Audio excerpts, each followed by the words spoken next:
നമസ്കാരം. ഏറ്റുമാനൂരിലെ ഷൈനിയുടെയും മക്കളുടെയും ആത്മഹത്യയ്ക്ക് കാരണമായത് ഭർത്താവ് നോബിയുടെയും കുടുംബത്തിന്റെയും ക്രൂരത തന്നെ. ഷൈനി വായ്പ എടുത്തത് ഭർത്താവിന്റെ അച്ഛന്റെ ചികിത്സയ്ക്കാണെന്ന് ഇടുക്കി കരികുന്നം പുലരി കുടുംബശ്രീ അംഗങ്ങൾ പറഞ്ഞു. വായ്പ തിരിച്ചടവ് മുടങ്ങിയതിനാൽ കേസ് കൊടുത്തിരുന്നു. എന്നാൽ തിരിച്ചടയ്ക്കാൻ നോബിയും കുടുംബവും തയ്യാറായില്ല. ഷൈനിയുടെ ആവശ്യത്തിനാണ് പണം എടുത്തതെന്ന് പറഞ്ഞ് നോബിയും കുടുംബവും കൈയൊഴിയുകയായിരുന്നുവെന്നും കുടുംബശ്രീ അംഗങ്ങൾ പറയുന്നു. ഇതോടെ എല്ലാ അർത്ഥത്തിലും ഷൈനിയെ അവർ ചതിച്ചു. ഇതിന്റെ പ്രതിഫലമായിരുന്നു ആ ആത്മഹത്യകൾ. ഇതോടെ പോലീസിൽ പരാതി നൽകിയത് കുടുംബശ്രീക്കാരാണെന്നും വ്യക്തമായി. ഷൈനി കുടുംബശ്രീയിൽ നിന്നും പണം വായ്പ എടുത്തത് ഭർത്താവിന്റെ അച്ഛന്റെ ചികിത്സയ്ക്കും വീട് പുതുക്കാനുമായിരുന്നു. ജൂൺ വരെ പണം തിരിച്ചടച്ചിരുന്നു. വീട്ടിൽ നിന്ന് പോയതോടെ പണം അടയ്ക്കാതെയായി. വായ്പ മുടങ്ങിയതോടെ നിക്ഷേപത്തിൽ നിന്നെടുത്ത് കുടുംബശ്രീ അംഗങ്ങളാണ് പണം തിരിച്ചടച്ചത്. നോബിയും കുടുംബവും പണം തിരിച്ചടയ്ക്കുന്നില്ലെന്ന് പറഞ്ഞു. ഷൈനിയുടെ പേരിലുള്ള 2 വാഹനങ്ങളുടെ ഉടമസ്ഥയും ഇൻഷുറൻസും കൈമാറാൻ നോബിയും കുടുംബവും ഷൈനിയോട് ആവശ്യപ്പെട്ടിരുന്നു. ഇത് തിരിച്ചു നൽകുന്ന മുറയ്ക്ക് വായ്പ തിരിച്ചടയ്ക്കുമെന്നാണ് പറഞ്ഞത്. പണം അടയ്ക്കാൻ നിർവാഹമില്ലെന്നും അതുകൊണ്ട് പോലീസിൽ പരാതി നൽകാനും പറഞ്ഞത് ഷൈനിയാണ് എന്ന് കുടുംബശ്രീ അംഗങ്ങൾ പറയുന്നു. ഷൈനി മരിച്ചതോടെ വായ്പ തുക എങ്ങനെ തിരിച്ചടയ്ക്കണമെന്ന ആശങ്ക കരികുന്നത്തെ പുലരി കുടുംബശ്രീക്കുണ്ട്.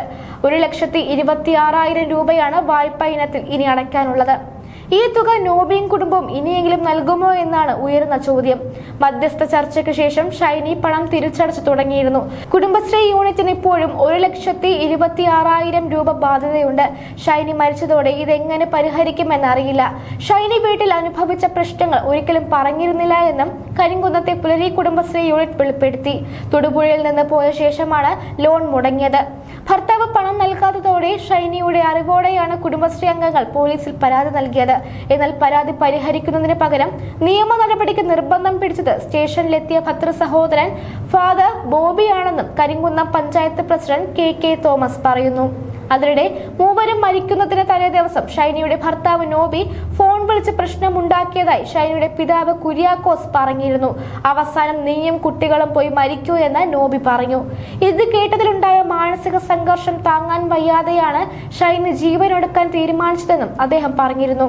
സംഭവത്തിൽ ഷൈനിയുടെ ഭർത്താവ് നോബിയെ പോലീസ് അറസ്റ്റ് ചെയ്തത് തെളിവ് ശേഖരണത്തിന് ശേഷമാണ്.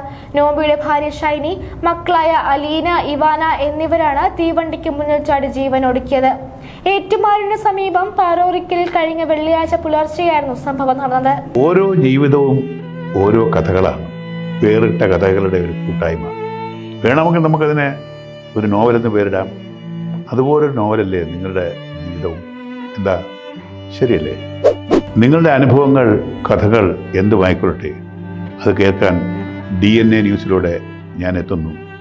കഥ പോലൊരു ജീവിതം, അതിനായി ഞാൻ നിങ്ങൾക്ക് വേണ്ടി കാത്തിരിക്കുന്നു. നമുക്ക് ഒന്നിച്ച് കാണാം, കുറേ കാര്യങ്ങൾ സംസാരിക്കാം, വേദനകൾ പങ്കിടാം. നിങ്ങളുടെ വിഷയങ്ങൾ, അനുഭവങ്ങൾ അത് ഞങ്ങളെ അറിയിക്കേണ്ട വിലാസം താഴെ കൊടുക്കുന്നു.